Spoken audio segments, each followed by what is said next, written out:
Awas, dan ini pun banyak terjadi. Berdebat, berselisih untuk membela perbuatan salah. Jangan dilakukan. Ini di An-Nisa ayat ke-107. Wala tujadil 'anil ladzina yakhtanuna anfusahum. Dah? Nah, biasanya yang begini ini orang munafik. Awas ya, ini ciri khas karena ini sedang menerangkan tentang sifat nifak. Ya, jadi kalau ada orang salah, terus dibela. Nah, lawan diskusinya orang benar. Sudah ada orang benar, menerangkan yang benarnya, malah dicari-cari untuk lawannya. Ya, dicari argumentasi supaya seakan-akan ini ada pembanding. Ini benar kok, benar dipertahankan. Itu sesuatu yang salah. Itu dilarang.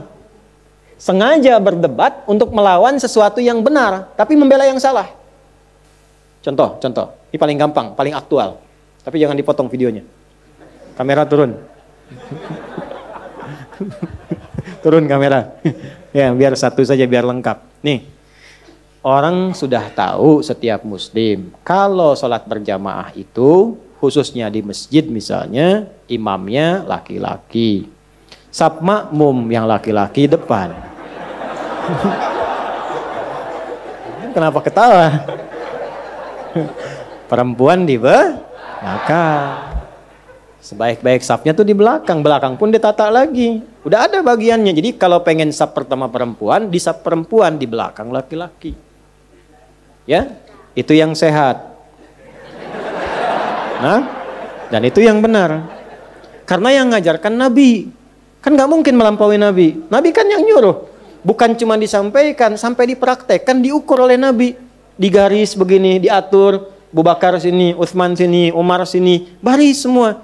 Sampai masing-masing punya hobi. Ada yang pojok kanan, ada zaman Nabi itu. Ada pojok kanan. Saf depan ada.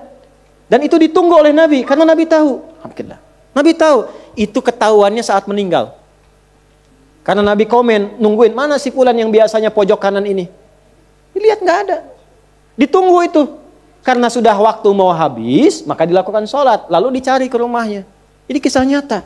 Jadi kalau kita sambil belajar sirah, enak dapatnya. Begitu dicari, jauh juga rumahnya nih. Betul, sahabat yang komen kan, Nabi biasa aja. Sahabat. Ya, Nabi biasa aja, Nabi kan Masya Allah, itu kan biasa. Kadang-kadang begitu, gurunya biasa, muridnya yang komen kan. Nyampe ke rumah ketemu istrinya. Ya Rasulullah, ditunjukkan kan, istrinya datang keluar, ya Rasulullah, si fulan meninggal, singkatnya demikian. Sehingga nggak bisa berangkat untuk berjamaah. Masya Allah. Sampai husnul khatimahnya. Nabi cuma nanya gini, ada nggak kejadian yang aneh atau unik sebelum dia meninggal? Tuh, namanya Nabi kan? Nggak ada ya Rasulullah, cuma dia berkata begini, ya Allah kenapa nggak lebih jauh lagi katanya. Apalagi, ya Allah kenapa bukan yang baru? Sahabat bingung. Nabi menerangkan. Baiklah, tahukah engkau ketika dia mengatakan, ya Allah, kenapa nggak lebih jauh lagi? Karena saat itu ditampakkan dalam sakaratul mautnya pahala dia yang berangkat ke masjid itu. Tampakkan. Makanya tenang. Nah, dampak dari situ dapat apa sampai surganya ditampakkan? Ditampakkan. Itulah panggilan yang membuat seseorang tenang saat sakaratul maut. Tenang, enak. Gitu. Ada yang sedang sholawat meninggal. Kemarin ke Rifki itu. Ada yang di Saudi sedang ceramah begini, menyebut la ilaha illallah, meninggal. Ada yang sedang sholat, tapi tenang, enak mereka itu. Kenapa? Karena ditampakkan kebaikannya. Dan sesuai kebiasaannya. Itu yang dimaksud Quran surah ke-89, ayat 27 sampai 30. Ya ayyatuhan nafsul mutmainnah. Kenapa mutmainnah? Irji'i ila rabbika radiyatan mardiyah. Kenapa radiyatan mardiyah? Fadkhuli fi wadkhuli jannati. Nah, jannati itu ditampakkan. Sehingga dampak dari kegiatan kita itu ditampakkan hasilnya. Senang kita. Dalam senang itulah diambil nyawanya. Sehingga itu yang dimaksudkan lembut, tak terasa, enak pulang. Pulang tuh enak sebetulnya. Yang gak enak pulang tuh yang gak punya bekal. Kan kalau mudik enak kan? Yang gak enak mudik tuh yang gak punya bekal. Harusnya pulang itu enak. Tenang, pulang. Maka ditampakkan. Dan dia berkata dalam sakaratul maut, ya Allah kenapa gak lebih jauh lagi? Karena dia yakin kalau makin jauh makin banyak pahalanya. Antum datang ke sini yang dikira yang dekat saja. Lihatlah kita yang jauh-jauh. Kalau ikhlas karena Allah itu dinilai teman-teman. Nanti waktu membuktikan, ada saatnya nanti Allah tampakkan apa yang kita ingin dapatkan itu. Ada saatnya. Nggak sia-sia. Ya. Lalu di perjalanan satu waktu, ada seorang sedang kedinginan di musim dingin. Nah, beliau ini memakai pakaian double. Yang baru yang di dalam, yang luar itu yang lama. Dibuka yang lama, yang luarnya dipakaikan ke situ. Maka ditampakkan bagian pahala kebaikannya. Maka keluar di lisannya, ya Allah, kenapa yang nggak baru saja ya? Menyesali dirinya, padahal menyesal dalam kebaikan. Kenapa yang nggak yang baru saja? Keluar itu. Maka itu tanda dari husnul khatimah. Ya. Tapi bab kita bukan di situ. Bab kita adalah Nabi tetap, walaupun sedramatis apapun, sesedih apapun, safnya tetap yang depan laki-laki. Laki-laki semua. Nah, perempuan di belakang. Sayyidah Aisyah ketika mulai ke masjid itu ngambil yang paling belakang itu. Ya, sehingga beliau pun melihat, kami itu kalau udah selesai segera pulang lagi. Ya, untuk menjaga kehusyuan, menjaga kebaikan supaya tidak ikhtilat, bercampur, dan pasti akan berpengaruh.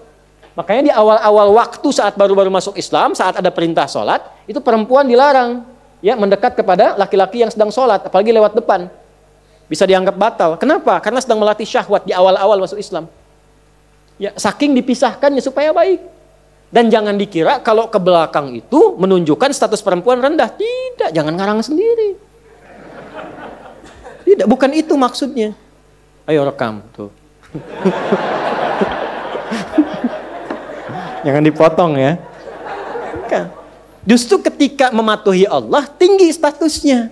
Jadi yang dilihat itu bukan safnya, kepatuhannya terhadap Allah dan Rasulnya. Begitu patuh, status naik. Nah, patuh itu feedbacknya apa? Untuk kebaikannya. Supaya ini khusyuk, sana khusyuk, nilainya sama. Justru kalau ibu maju ke sini maksa, nilainya jadi salah. Yang tadi benar. Jadi begitu maju safnya, ya, bahkan bersandingan, nih laki-laki, nih perempuan, laki-laki, perempuan. Imam laki-laki, kadang perempuan, laki-laki, perempuan. So, kan? Ganti-ganti, jadi nggak jelas. Akhirnya apa yang terjadi? Satu, menyalahi aturan. Yang kedua, menyalahi hikmah. Kalau sudah menyalahi aturan dan hikmah, pasti kontroversi. Kalau sudah kontroversi, pasti ada perdebatan. Kalau sudah ada perdebatan, tinggal dilihat masuk babnya mana. Nah, biasanya kalau sudah salah, Allah kirim orang baik untuk meluruskan. Dengan cara yang baik. Ini berdasarkan ketentuan Nabi. Sepanjang kita Muslim, maka ini aturan bagi orang Islam. Safnya begini, ininya begini. Tiba-tiba nggak ada angin, nggak ada hujan, nggak ada petir. Datang lagi sosok lain, membela misalnya. Ini demi kesetaraan. Ada bab lain. Bab dari mana, Johan?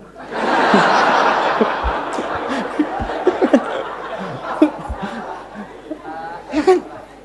Nah, ini tiba-tiba muncul. Tapi ini sudah dari Quran disampaikan. Akan ada isyarat begitu. Makanya jangan kaget kalau ada melihat di TV macam-macam. Kok membela, itu artinya Qurannya benar. Itu. Qurannya benar artinya. Akan ada terjadi demikian. Nah, kita yang sadar, yang sehat, jangan ikut-ikutan. Apakah mencela? Tidak juga. Kalau ada yang demikian, minimal kita doakan. Kalau punya kemampuan diluruskan sesuai dengan kewenangan yang Allah tetapkan. Ulama luruskan dengan ilmu. Ya, yang berwenang pemerintah tertibkan dengan aturan. Sehingga semua kompak menjaga kedamaian.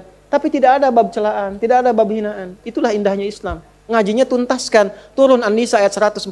Itu kan akumulasinya. Ya, waqad nazzala 'alaikum fil kitabi an idza sami'tum ayatillahi yukfaru biha wa yustahza'u biha fala taq'udu ma'hum hatta yakhudu fi haditsin ghairi innakum idzan mithluhum innallaha jami'ul munafiqina wal kafirina fi jahannam jami'a. Paham? Tidak. Nah. Telah tetap ketentuan dalam Al-Qur'an. Kalau ada orang nyeleneh, itu kata Allah, nyeleneh. Ayat Quran diingkari, petunjuk Nabi diseling-selingi. Ya. Bahkan sengaja, kadang-kadang menjadi olok-olok. Merasa benar mengolok-olok. Kalau terjadi yang demikian, jangan lakukan hal yang sama, kata Allah. Hindari, pertama jauhi. Jadi kalau ada tempat yang kurang sesuai, kontroversi, dilihat ternyata menyimpang, ya sudah, jangan diikuti, jangan daftar, jangan masuk, jauhi dulu. Setelah itu apa? Ya, bahasa Qurannya indah, supaya kamu nggak terpengaruh. Dan kalaupun ada perdebatan yang seperti tadi, tinggalkan, jangan disimak. Dengar yang baik-baiknya. Yang kontranya itu nggak usah disimak, buang-buang waktu. Akhirnya apa? Bikin sebal, malah keluarlah kata-kata yang kotor. Keluar itu. Apa kata Qurannya? Innakum idzam mithluhum. Kalau Anda juga mencela, ya sama aja Anda dengan mereka. Sama-sama tercela. Dan Islam tidak mengajarkan itu. Kita itu risalahnya kebaikan. Sekalipun mau lurus, dengan meluruskan dengan cara yang baik. Bukan dengan celaan. Seburuk-buruknya orang, kalau masih hidup tuh punya peluang untuk jadi baik.